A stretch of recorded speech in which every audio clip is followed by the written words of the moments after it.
First, I would want to say that growing up, I always had this picture of who my birth mother was and wanted to meet her. And the vision I had was a lot like Glenda. And I don't know if you know this, but when I was dating Glenda, she got a glimpse of adoption papers that she shouldn't have seen. Yeah. And saw that address. So she said she used to go park across the street from your house in hopes of getting a glimpse of you. Stalking. And on one occasion, I got invited along. I can't remember how it all went, but it wasn't until I was 35 years old and had just given birth to my third child that I decided that Glenda deserved to meet her 3 grandchildren. If there was one thing we all knew about Glenda, it was her love of animals. I asked her once, if being a vegetarian, if she could eat clam chowder.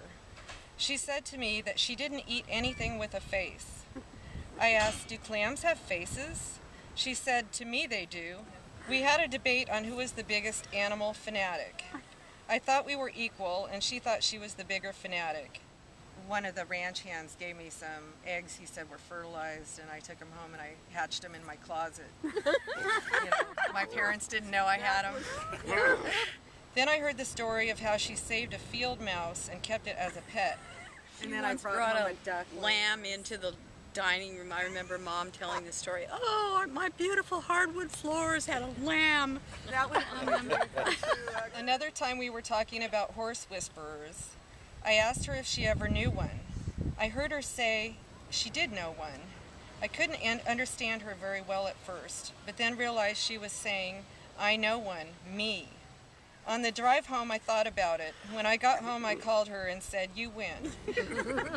She was amazing. I remember growing up, and she would come home with things like the totem pole, and we'd sit outside and beat drums and have a little bonfire and eat soup. And if there's anything my Aunt Glenda was good at, it's feeling emotions very deeply. She had so much love. If there was anybody I connected with in the family, it was definitely my Aunt Glenda. Eccentric, right? A little bit off the beaten path, and so proud of it. We are, and I'm just very glad my blood is, her blood is in my blood too.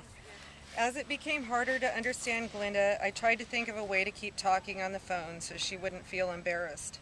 I doubt it worked, but at that point I was willing to try anything. I read these to her and I think she enjoyed them.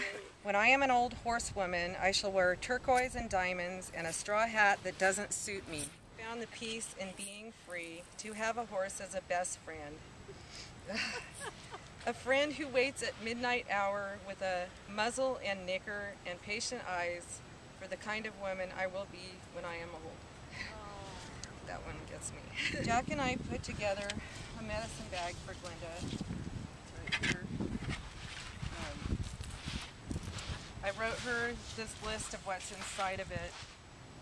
Herkimer diamond for clarity and remembering your dreams. Angel light for closeness to angels and giving her a sense of peace and serenity. A few strands of my hair for courage and unconditional love, and a few strands of my horse Zapowie's hair for strength. The sage we are burning was sent to me from New Mexico by Andrea Matthews, Glenda's half-sister. She picked out a bundle of sage, also called smudge, that has yellow and black strings tied around it. According to Native American beliefs, the colors mean different things. In this case, black signifies the west, afternoon, fall, harvest, maturity, and the great bear, and yellow, the east, sunrise, spring, rebirthing, and the great eagle, like at the autumn of your life, and then a rebirthing. I believe Glenda is not gone. I'm sure she is watching over us and wanting us all to be happy. I pray, offering what gifts I have, that you may guide us, heal us, purify us, and protect us.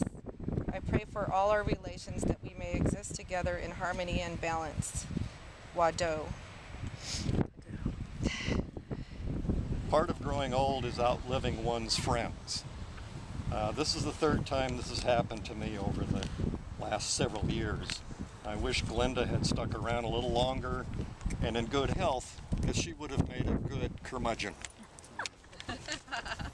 She had a great sense of humor and a ready wit. I've noticed that all of my closest friends have shared that trait. I also tend to remember people by what they have turned me on to.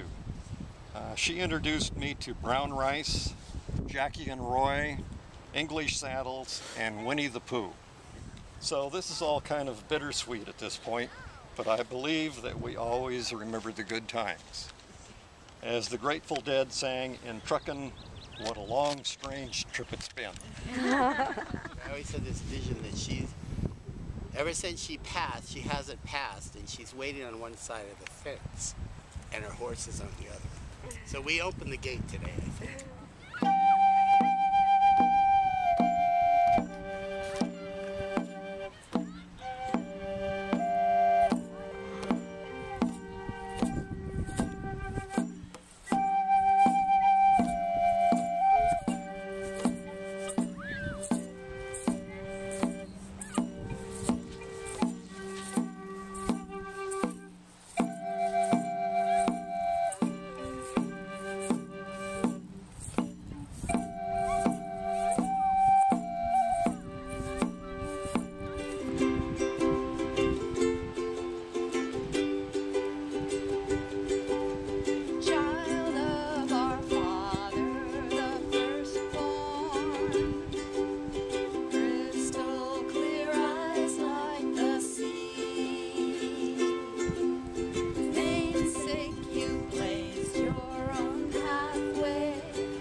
Close like an eider down, feel our warmth deep inside. None could have friends more devoted, easy to know why they're true. Loyalty runs both directions, all that you gave now comes back to you. So ride your